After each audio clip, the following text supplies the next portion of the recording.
আসসালামু আলাইকুম ওয়া রাহমাতুল্লাহি ওয়া বারাকাতুহু। ওয়ালাইকুম আসসালাম। আলহামদুলিল্লাহি কাফা ওয়া সালামুন আলা ইবাদিহিল্লাযিনা ইসতাফা। আম্মা বা'দু ফাকাদ ক্বালা আল্লাহু তাআলা ফি কালামিহিল মাজিদ ওয়াল বুরহানিহিত তাওহীদ।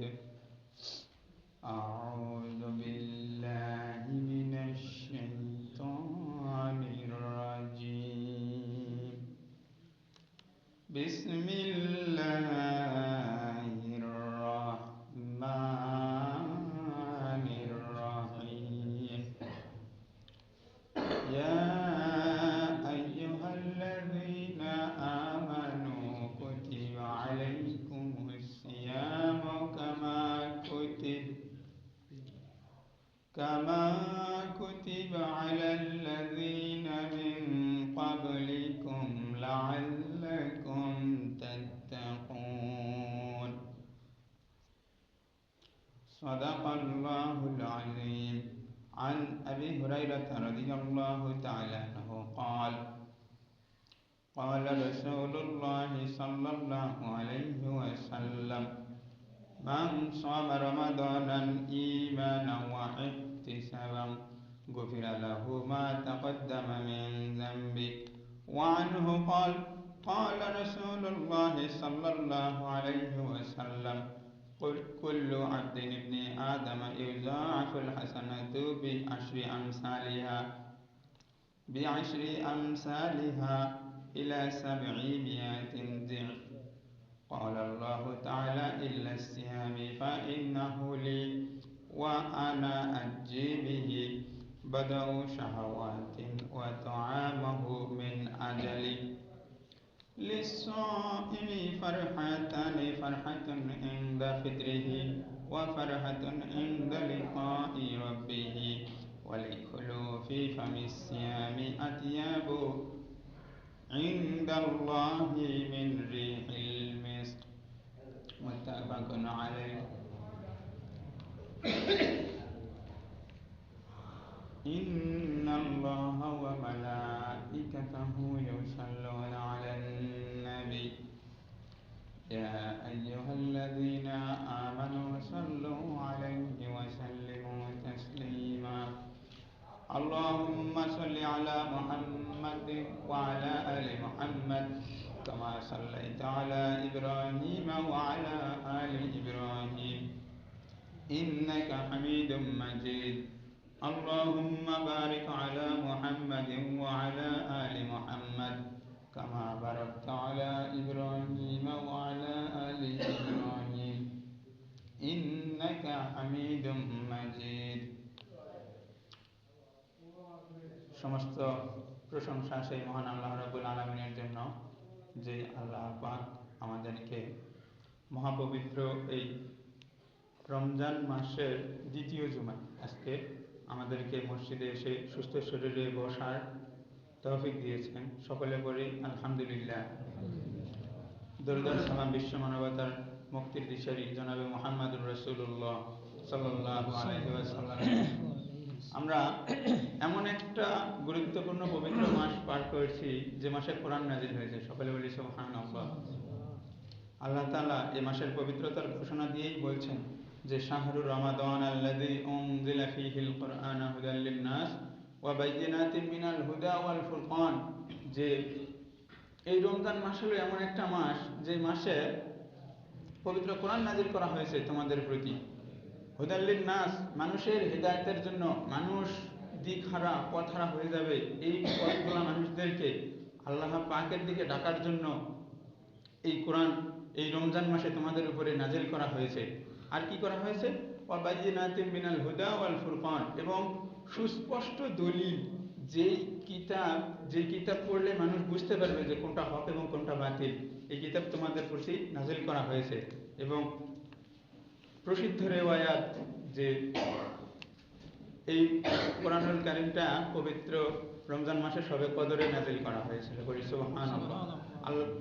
আল্লাহ তাআলা পবিত্র কোরআনের সূরা কদরের মধ্যে বলছেন যে ইন্না আনজালনাহু ফি লাইলাতিল কদর, আমি এই পবিত্র কোরআনুল কারীমকে কদরের রাত্রিতে অবতীর্ণ করেছি। এই কোরআনের সূরা সূরা আল বাকারা, দ্বিতীয় সূরা, কেউ কেউ বলেন প্রথম সূরা।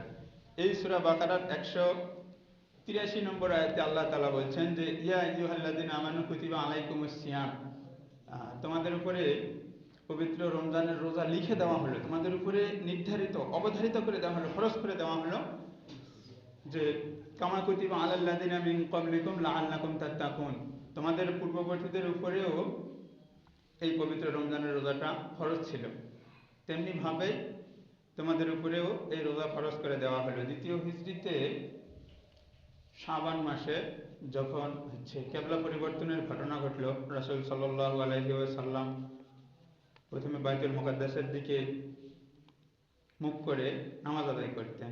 তো এই কিবলা পরিবর্তনের ঘটনার সাথে এই রোজা ফরজ করা হয় বলে প্রসিদ্ধ বর্ণনা। তো এই যে রোজা, রোজা আমাদেরকে দিলেন আল্লাহ পাক কি জন্য? যাতে আমরা খোদাভীরু হতে পারি। খোদাভীরু হওয়ার যে একটা ট্রেনিং, একটা প্রশিক্ষণ আমরা এই রমজান মাস থেকে নিতে পারি, এবং এই রোজার দ্বারাই সবচেয়ে আল্লাহকে ভয় করা সম্ভব, এবং বান্দা সবচেয়ে আল্লাহ তাআলাকে ভয় করে। এই জন্য আল্লাহ তাআলা বলছেন যে লাআল্লাকুম তাত্তাকুন, যাতে তোমরা খোদাভীরু হতে পারো।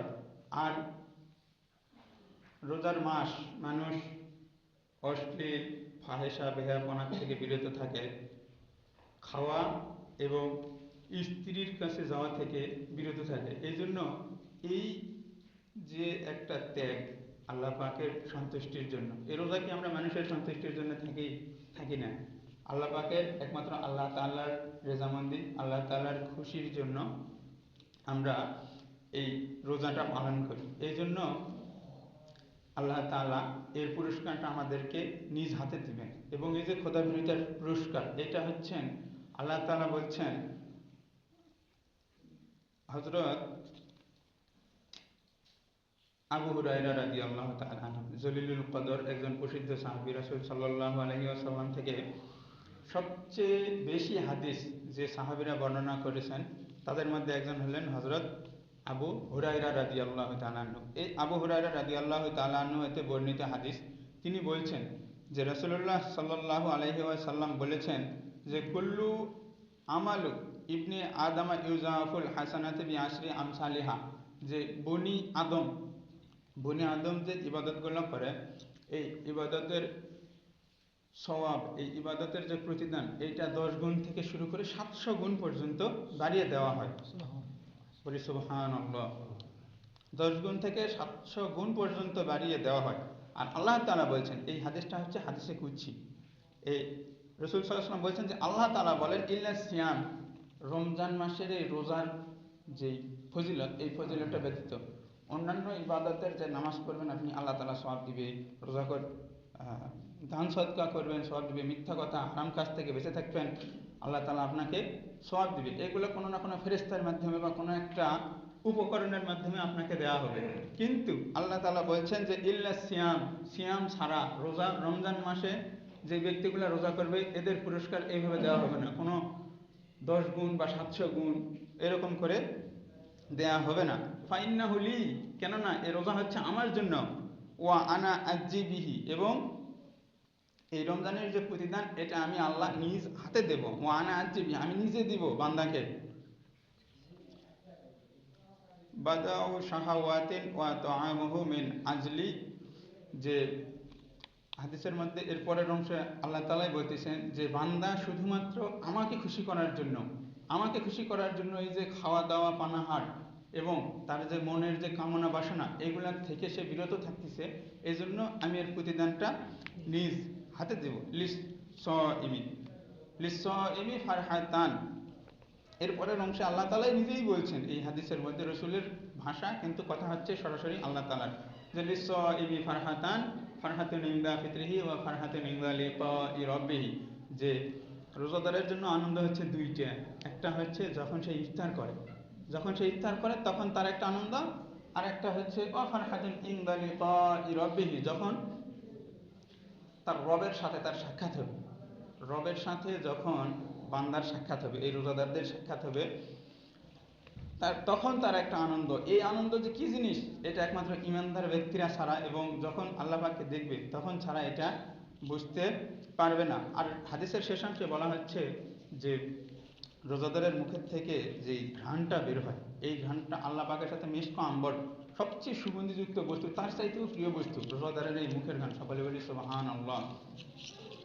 এভাবে তো যেটা কথা যে ফারহাতুন ইনদা লিকাই রাব্বিহি, যে আল্লাহ তাআলার সাথে বান্দাদের দেখা হবে। সকলে আমরা জানি, অনেকে আমরা বিভিন্ন ওয়াজে নসিহতে শুনেছি যে আল্লাহ তাআলা বান্দাদেরকে দেখা দিবেন কাল হাশরের ময়দানের পর, যখন সবকিছু শেষ হয়ে যাবে, সূরা তেলাওয়াত করা হবে, একটা হাশরের মাঠ যখন কায়েম হয়ে যাবে, বান্দাকে যখন আল্লাহ জান্নাতে দিবেন, বান্দা তো জান্নাতের নিয়ামত রাজি দেখে খুশি হয়ে যাবে, তার আনন্দের শেষ থাকবে না, আনন্দের আতিশয্যে সে প্রায় পাগল পাড়ার মতো হয়ে যাবে যে সুবহানাল্লাহ, আল্লাহ তাআলা আমার জন্য এত নিয়ামত দিয়েছে। আল্লাহ তাআলা বলবেন, বান্দা তুমি আমার জন্য দুনিয়ার সুখ হারাম কি জিনিস তুমি তার কাছে যাওনি, এই জন্য আজকে তোমার জন্য এই পুরস্কার। তবে এর চাইতে বড় পুরস্কার আছে, জান্নাতের নিয়ামত রাজি, জবরদস্ত পাথর এবং সোনার যে বালাখানা এরকম দেওয়ার পরেও আল্লাহ তাআলা বলবেন যে আরো কিছু আছে। বান্দা তখন অবাক হয়ে যাবে, আরো কি আছে আল্লাহ? কয় এরপরে আছে যে তোমরা আমার সাক্ষাৎ পাবে, পর্দা সরে যাবে, লোকেরা মন ভরে আল্লাহ সুবহানাহু ওয়া তাআলাকে দেখবে দেখবে এটাই তার হচ্ছে সবচেয়ে বড় নিয়ামত। এই জন্য যারা মূলত আগের যুগের যে আলেমেরা অর্থাৎ তাবেঈগণ, এনারা বলছে যে যুবক ছেলে, একজন যুবক যতক্ষণ পর্যন্ত আল্লাহ তাআলার ভয়ে খারাপ কাজ থেকে কুনজর দৃষ্টি ফিরায় রাখবে, যতক্ষণ দৃষ্টি ফিরায় রাখতে পারবে আল্লাহ তাআলা ওই পরিমাণ তাকে পরকালের দিনে দেখা দেবেন। তো রমজান মাস একটা ট্রেনিং মূলত। এই যে একটা মাস আমরা সিয়াম সাধনা করব, এত কষ্ট করে করব, আল্লাহ পাক দিয়েছেন এই মাসে এই জন্য যে যাতে আমরা এই মাস থেকে ট্রেনিং নিয়ে বাকি 11টা মাস এই মাসটা যেভাবে চলেছি এইভাবেই যেন চলতে পারি, এইভাবেই যেন হচ্ছে খারাপ কাজগুলো থেকে বিরত থাকতে পারি, আল্লাহ পাকের হুকুম আমরা পালন করতে পারি। তাই আসুন, যারা এখনো আমরা খেলায় সময় নষ্ট করছি, যারা এখনো হয়তো রোজা থাকতে পারতেছি না, বিভিন্ন এক্সকিউজ দিচ্ছি যে আমার গ্যাস, আমার সমস্যা, আমি এই কাজ করতেছি, আমি এই কাজ করতেছি, একটু কষ্ট করে রোজাটা থাকার চেষ্টা করেন। আল্লাহ তাআলা, আল্লাহ রাসূল সাল্লাল্লাহু আলাইহি সাল্লাম বলেছেন, রোজা যেহেতু বান্দা কষ্ট করে থাকে এই জন্য এর স্বভাবটাও হবে বিশাল। পৃথিবীতে যদি দুনিয়ার হিসাব, একজন মেম্বার আপনাকে পুরস্কার দিবে, এইটার যেমন গুরুত্ব, তার চেয়ে যদি বলা হয় যে আপনাকে রাষ্ট্রপতি, প্রধানমন্ত্রী ক্ষমতা বেশি, প্রধানমন্ত্রী আপনাকে পুরস্কার দিবে, আপনার কিরকম আনন্দ হয় যে বাবা প্রধানমন্ত্রী আমাকে আজকে পুরস্কার দিবে। তো ঠিক এইরকমই ফেরেশতার মাধ্যমে আল্লাহ তাআলা রোজার প্রতিদান দিবেন না, রোজার প্রতিদান আল্লাহ তাআলা দিবেন নিজ হাতে। এবং হাদিসে বলছেন এটা হবে যে আল্লাহকে দেখা, এটা বান্দার জন্য সবচেয়ে বড় পুরস্কার হবে। তাই আসুন, হেলায় ফেলায় সময় নষ্ট না করে সকলে রমজানের রোজাগুলো হক সহ পরিপূর্ণ নিয়ত সহকারে সকলে রমজানের রোজাগুলো আদায় করার চেষ্টা করি। এ কথা বলে আমি আমার সংক্ষিপ্ত কথা এখানেই শেষ করছি। আসসালামু আলাইকুম ওয়া রাহমাতুল্লাহি ওয়া বারাকাতুহু।